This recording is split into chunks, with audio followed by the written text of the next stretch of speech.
Tu n'existes que quand tu produis. Le reste du temps, tu n'es qu'une ombre dans la machine. On te tolère quand tu sers, pas quand tu respires. Depuis l'enfance, on t'a appris à faire, pas à être. À occuper l'espace, pas à l'habiter. À devenir utile, rentable, efficace. Mais jamais à comprendre ce que tu fais là. On t'a dit, travaille dur, tu mériteras ta place. Mais ta place n'a jamais été à toi.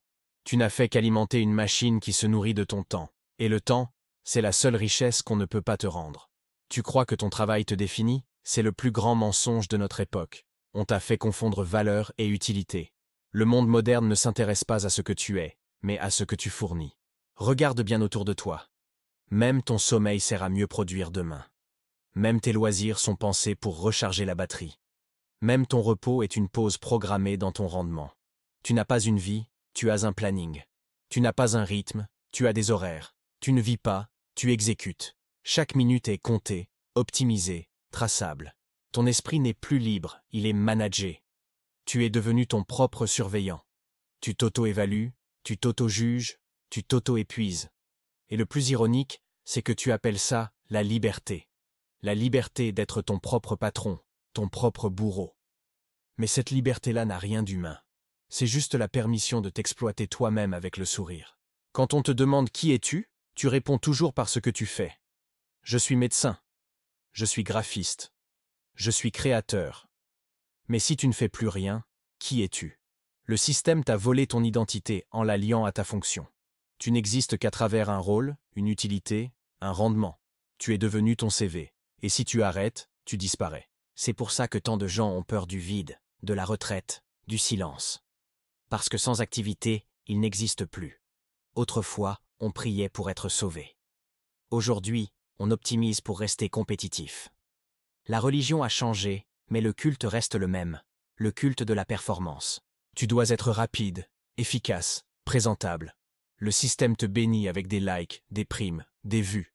Et tu adores ton propre rythme.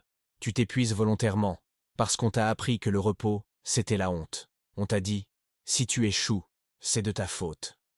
Comme si tout dépendait de ta volonté. Mais personne ne t'a dit que le jeu était truqué. Le système ne récompense pas l'effort, il récompense l'obéissance. Ce n'est pas le plus lucide qui réussit, c'est le plus utile. Et l'utile, c'est celui qui ne questionne pas. Tu veux garder ta place? Ne pense pas trop. Fais. Exécute. Souris. Tu veux vraiment exister? Commence par ne rien faire. C'est là que la peur apparaît. Parce que sans production, tu fais face à toi-même. Et ça, le système déteste. Quand tu t'arrêtes, tu redeviens libre. Libre de sentir. Libre de penser sans but. Libre d'exister sans devoir être rentable. C'est pour ça que tout est fait pour t'empêcher de t'arrêter. Le bruit, les écrans, les urgences, les notifications, tout. Parce que si tu goûtes à la lenteur, tu deviens dangereux. Un humain qui ne produit pas, mais qui pense, dérange. On t'a programmé pour croire que ton esprit doit servir à quelque chose. Mais la conscience n'est pas une usine. Elle ne produit rien, elle révèle. Tu n'as pas besoin d'être utile pour être vrai. Tu n'as pas besoin d'être productif pour être digne. Ta valeur n'a rien à voir avec ton rendement.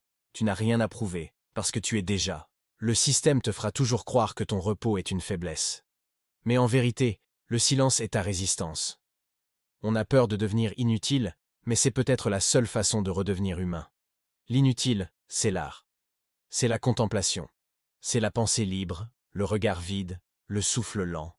Tout ce qui ne sert à rien nourrit ce que tu es, et tout ce qui sert à tout t'épuise. Alors arrête, ne produis rien, ne cherche pas à prouver. Respire. Regarde le monde sans vouloir en tirer profit. C'est là que tu existes vraiment. Abonne-toi au hacker pour pirater les illusions. Ici, on cherche la clarté, pas le confort.